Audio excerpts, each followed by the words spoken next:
Mesdames, Messieurs, bonjour et merci de nous rejoindre pour ce point de l'actualité.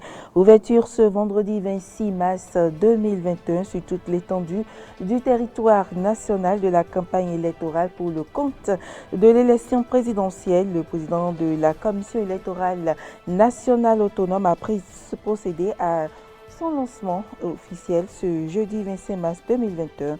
À suivre la substance du message de Emmanuel Tiando. Les chasseurs de la commune de Savès s'engagent pour une présidentielle apaisée. Ils l'ont fait savoir au cours d'une rencontre. Et puis la réunion du sommet de l'Union européenne se poursuit ce vendredi. Principal sujet de discussion, la course à la vaccination contre le coronavirus.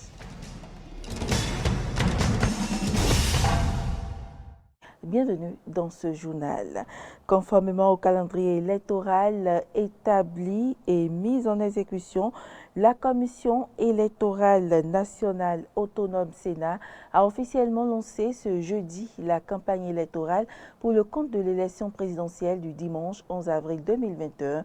La dite campagne s'est ouverte ce vendredi 26 mars 2021 sur toute l'étendue du territoire national. C'est à travers une déclaration lue par le président de l'institution, Emmanuel Tiando. Chers compatriotes, en application de l'article 46 de la loi portant code électoral en République du Bénin, la campagne électorale pour le premier tour de l'élection présidentielle du 11 avril prochain s'ouvre ce vendredi 26 mars à partir de 0 heure et s'achève le vendredi 9 avril 2021 à partir de minuit.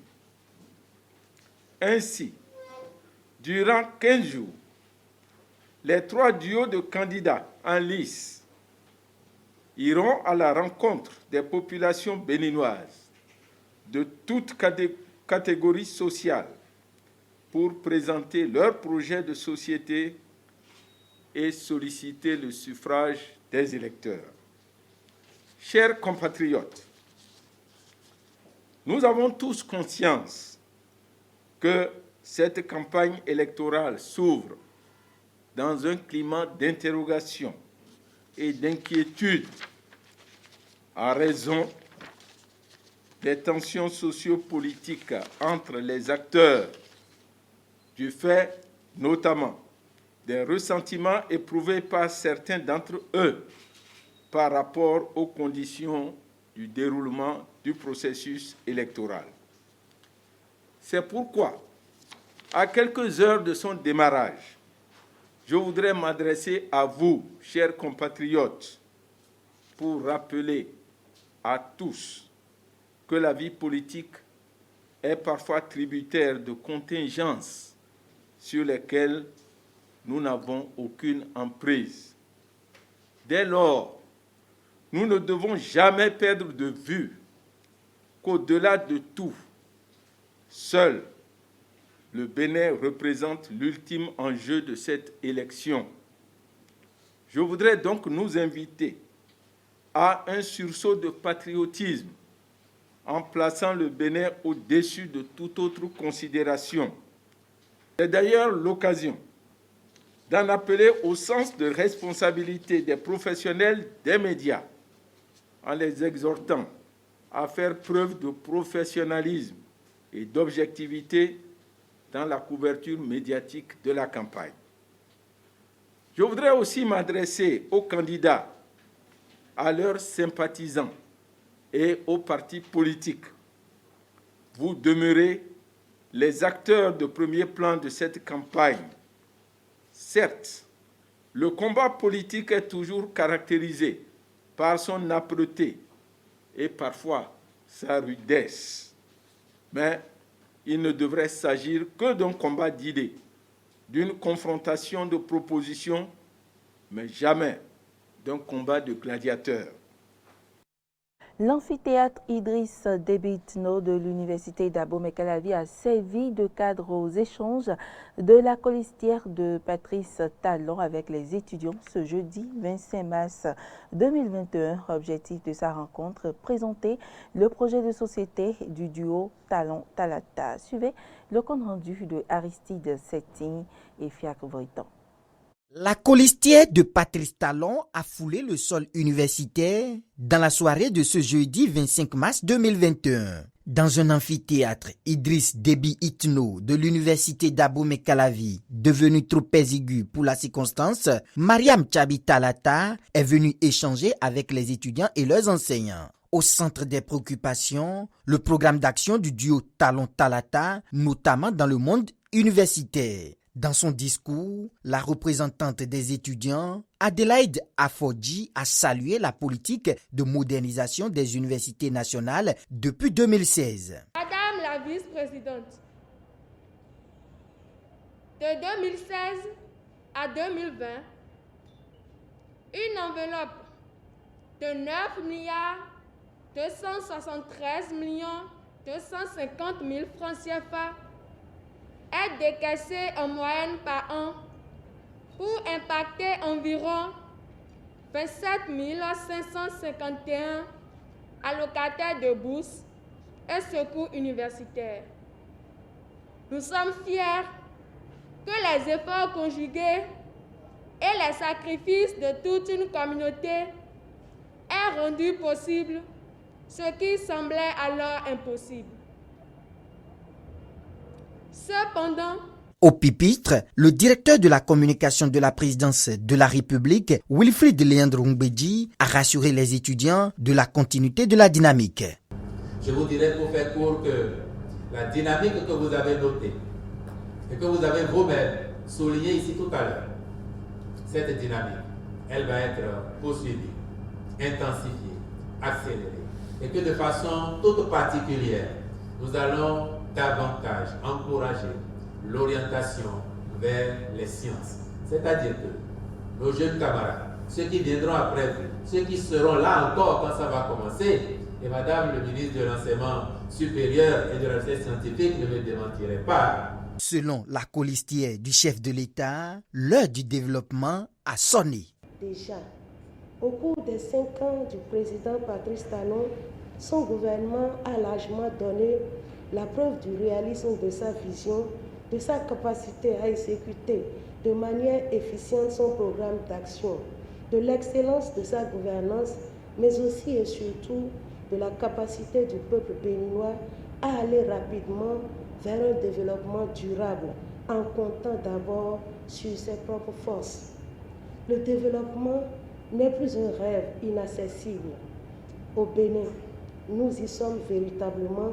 C'est pourquoi nous affirmons avec assurance le développement, ça y est. La vice-présidente de l'Assemblée nationale et toute sa délégation ont promis revenir dans ce haut lieu du savoir pour plus de détails sur le projet de société du duo Talon-Talata lors de la campagne électorale qui démarre ce 26 mars 2021. Activité du parti Union démocratique pour un Bénin nouveau UDBN le week-end dernier à Togben dans la commune d'Abomey-Calavi. L'honorable Claudine Fiavi-Prudencio était porteuse d'un double message à l'endroit des femmes de ce quartier. Elle est allée leur expliquer la procédure d'accès à certains services sociaux et le choix du parti pour la présidentielle du 11 avril prochain.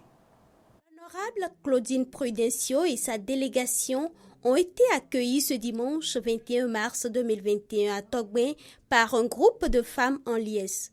La présidente du parti Union démocratique pour un Bénin nouveau UDBN est allée expliquer aux femmes de cette localité la démarche à suivre pour avoir accès à certains services sociaux. Sur le terrain, nous avons constaté quelques intoxications, c'est-à-dire les gens n'expliquent pas bien aux femmes où aller réellement pour avoir l'assurance maladie et aussi les microcrédits à la FIA. Donc, on a vraiment expliqué ce qu'il faut faire à ces dames. Je crois qu'elles ont compris. Et après, on leur a parlé de nos résolutions phares du dernier congrès de l'Union démocratique pour un Bénin nouveau. La résolution phare dont il est question n'est rien d'autre que le choix du duo Talon-Talata pour la présidentielle du 11 avril prochain. Avec le développement amorcé par le chef de l'État, on ne doit pas laisser cette dynamique s'estomper. Il faut continuer la dynamique. Donc, elles ont bien compris, elles-mêmes, elles ont vu depuis 1960 jusqu'en 2016 comment le pays était. Et de 2016 à maintenant, le développement réellement amorcé par le chef de l'État, elles-mêmes, elles ont vu, elles ont mis un accent là-dessus. Donc, tout va bien. On leur a bien dit qu'on va retourner les fois pour la campagne. Pour le moment, nous ne sommes pas en campagne, mais elles-mêmes, elles sont déjà dans la dynamique. Satisfaite de cet échange, la délégation de l'UDBN est repartie confiante d'avoir rallié un nouveau groupe à sa cause.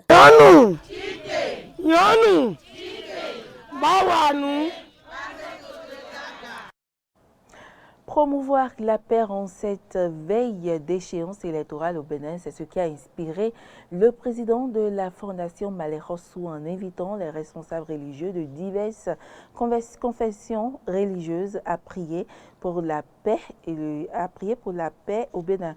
Les détails, c'est avec Carole Olaye et Damien Pedro. Un seul objectif a réuni dans une mosquée les membres de presque toutes les congrégations religieuses du Bénin, le maintien de la paix et de l'unité entre fils et filles du Bénin.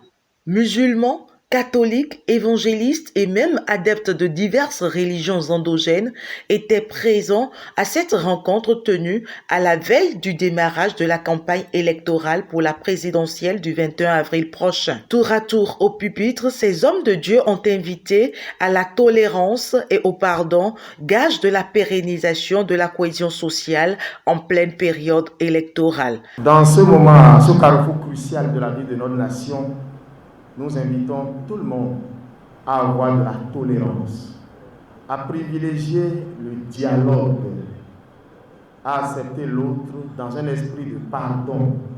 C'est à cet prix-là que nos prières exaucées pourront s'incarner et devenir une réalité. La paix n'a pas de prix. Donc, il faut chercher la paix. La paix. Je vous en prie. Lorsqu'on veut vous inciter à la rébellion, rappelez-vous de cette prière ici. Et au nom des ancêtres et au nom de Dieu Tout-Puissant, Allah, la paix régnera sur notre pays. Oh, Maou Segolisa, Maou Kitikata, Maou. Une initiative de la Fondation Malais Rossou qui œuvre pour le bien-être socio-économique des Béninois et qui porte très haut, en cette circonstance particulière, l'étendard de la démocratie béninoise qui semble flétrir. Le pouvoir, c'est Dieu qui donne et il donne à qui il veut. Nous devons respecter celui-là. Obéissez à ceux d'entre vous à qui j'ai donné le pouvoir. Les imams, c'est ça, non? Ces responsables religieux sont désormais plus que conscients des rôles qui leur incombent désormais dans l'exercice de leur mission. Ceux de mettre un accent particulier sur les comportements qui promeuvent la paix en cette période très sensible que traverse le Bénin. Les chasseurs de la commune de Savet s'engagent également pour une présidentielle apaisée. Ils l'ont fait savoir au cours d'une cérémonie d'engagement solennel au domicile de Paulin Akpona, un leader de la région Tchabé. Laurent Olinkes pour le point.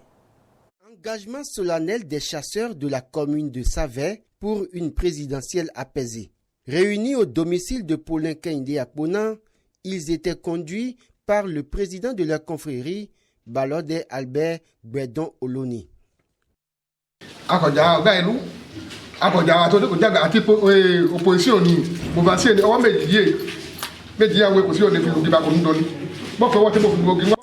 Nous, chasseurs, ne sommes pas opposés au gouvernement. Nous ne sommes pas en conflit avec le gouvernement.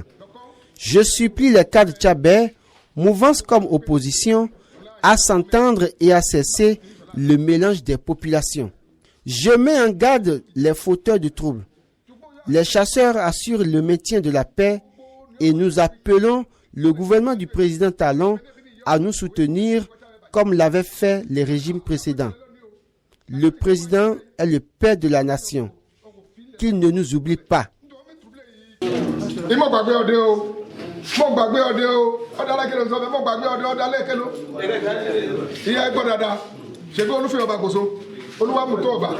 Tour à tour, chacun des chefs chasseurs a prié pour la paix, exhorté à la paix et s'est personnellement engagé pour la paix. Une cérémonie à laquelle a pris part le dignitaire religieux Kwagor Tometi qui a rappelé la nécessité de redorer le blason de la commune de Savè.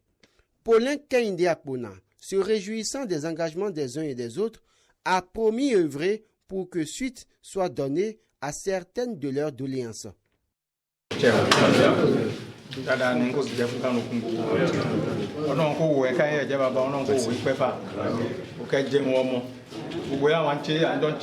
Le président Patrice Talon aime le peuple tchadien. Il est lui-même de Savè. Sa famille maternelle ayant quitté le Nigeria a séjourné d'abord à Kokorom. Par rapport au plaidoyer pour la libération des enfants tchadien en prison depuis 2019, je demande de faire confiance au président Patrice Talon car c'est un dossier judiciaire et au nom de la séparation des pouvoirs, le président ne peut pas interférer. Donnons-lui le temps de trouver une solution à cette situation. Nous, cadres tchadien qui soutenons le gouvernement, nous nous battrons pour un dénouement au plus vite de ce dossier. Démontrons-lui que le peuple tchadien n'est pas contre son régime. Faisons mentir ceux qui discréditent Savè.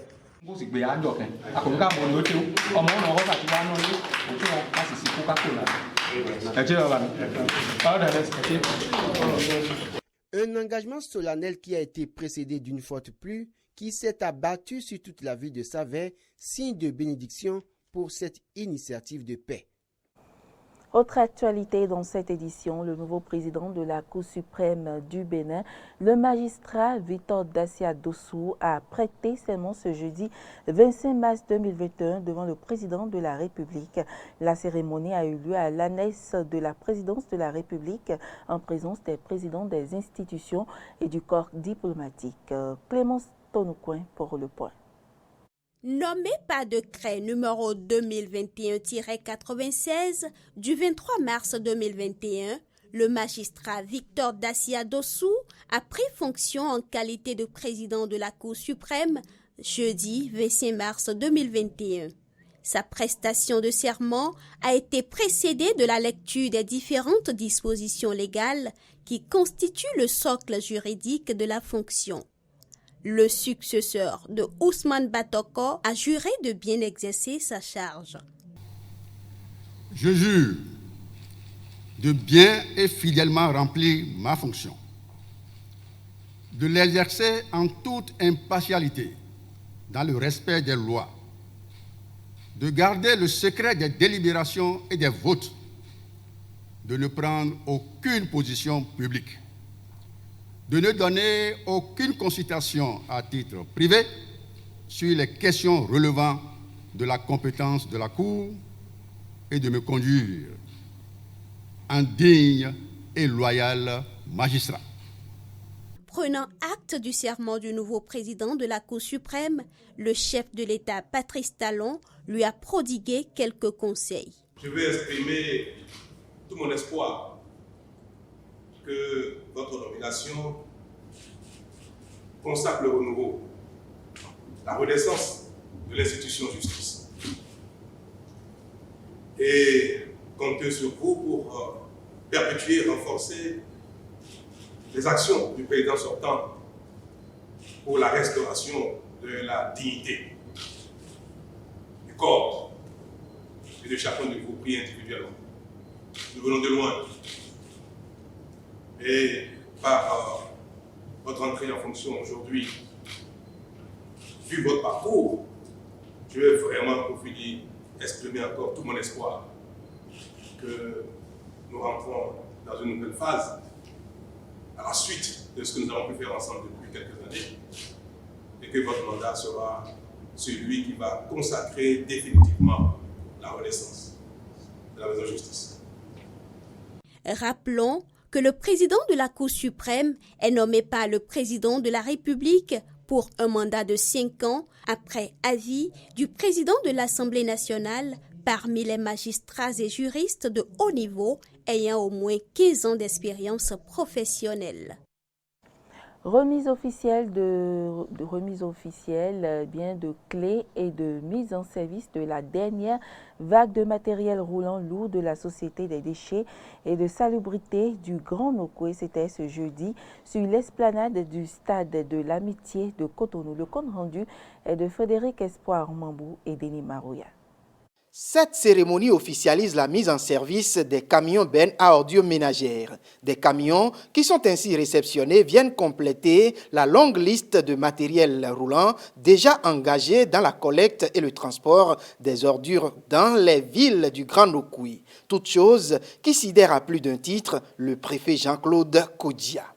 Dois-je encore revenir sur la pertinence évidente et le caractère prioritaire d'un tel projet qui, au-delà de l'importante main-d'œuvre qu'il absorbe sur le plan de la résorption du chômage, constitue une belle trouvaille s'agissant des questions d'assainissement, du cadre de vie, le tout premier gage primordial de santé. Et je ne vous parle même pas encore du caractère que je qualifierais, à mon humble avis, d'ultra-moderne de l'équipement disponible dans ce cadre, sans occulter les ressources humaines, techniciens, chauffeurs et divers autres acteurs, ayant respectivement reçu à toutes fins utiles bien des formations adéquates. À en croire le ministre du Cadre de vie, désormais, le gouvernement du Bénin, à travers son chef de l'État, compte sur la société SGDS pour obtenir des villes salubres à l'image des grandes villes du monde. Aujourd'hui, la société des déchets et de la salubrité du Grand Nokoué a récupéré la totalité de son matériel roulant lourd, c'est-à-dire 30 camions BOM, ce que vous venez de voir, c'est les derniers arrivés, 50 camions ampli-roll, 12 remorques, 159 caissons de 15 mètres cubes et 53 caissons de 30 mètres cubes. Cet équipement de premier niveau de la dernière génération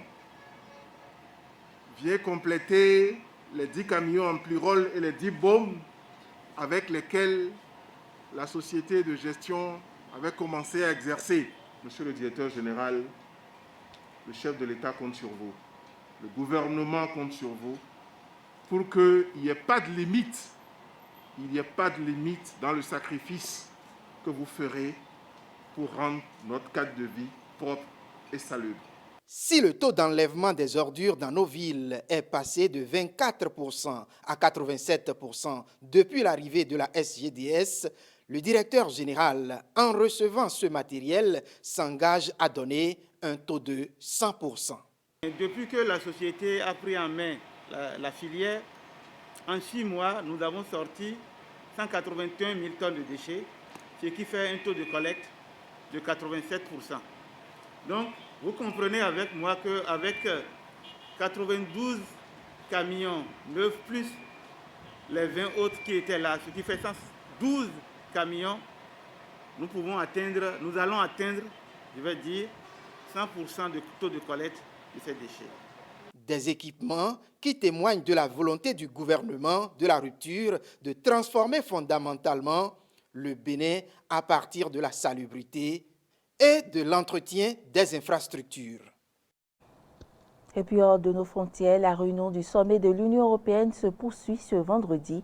La course à la vaccination contre le coronavirus est le principal sujet de discussion et parmi les intervenants, le président américain Joe Biden. Un sommet européen pour faire front commun face à AstraZeneca. Après cette première journée de Conseil européen, l'UE hausse le ton contre le laboratoire anglo-suédois dont les retards de livraison de vaccins s'accentuent semaine après semaine. Au premier trimestre, AstraZeneca n'a fourni que 30 des 120 millions de doses prévues contractuellement. Je pense qu'il est clair pour l'entreprise que tout d'abord, elle doit rattraper son retard, honorer le contrat qu'elle a conclu avec les États européens membres avant de pouvoir recommencer à exporter des vaccins. De possibles sanctions planent au-dessus d'AstraZeneca, l'Union européenne ayant renforcé mercredi son mécanisme de contrôle des exportations vers des pays producteurs ou ayant déjà largement vacciné leur population. La firme anglo-suédoise se défend et met en avant la priorité contractuelle qu'elle s'est fixée de livrer ses doses au sein du Royaume-Uni. Mais les 27 montrent les dents. Emmanuel Macron a jugé ce jeudi que l'UE devait, je cite, bloquer toutes les exportations. La chancelière allemande évoque de son côté des sanctions en cas de non-respect des contrats. Nous avons convenu avec la Commission européenne que si les entreprises n'exonèrent pas leurs contrats, alors bien sûr, les restrictions à l'exportation sont plus probables que si les entreprises honorent leurs contrats avec l'Union européenne. Ce sommet européen a également été l'occasion de pointer du doigt les responsabilités de Bruxelles dans ces retards. En marge des discussions, Emmanuel Macron avait estimé lors d'une interview accordée à la télévision publique grecque que l'UE n'était pas, je cite, allée assez vite et assez fort sur la question des vaccins. Le porte-parole du gouvernement, Gabriel Attal, a quant à lui évoqué un rendez-vous manqué par l'UE. Invité d'honneur du Conseil européen, Joe Biden a de son côté vanté la vaccination aux États-Unis. Le président américain a même doublé son objectif et vise désormais 200 millions d'Américains vaccinés lors des 100 premiers jours de son mandat. Mesdames, Messieurs, ce sera tout pour cette édition. Merci pour l'attention et passez un très bon week-end.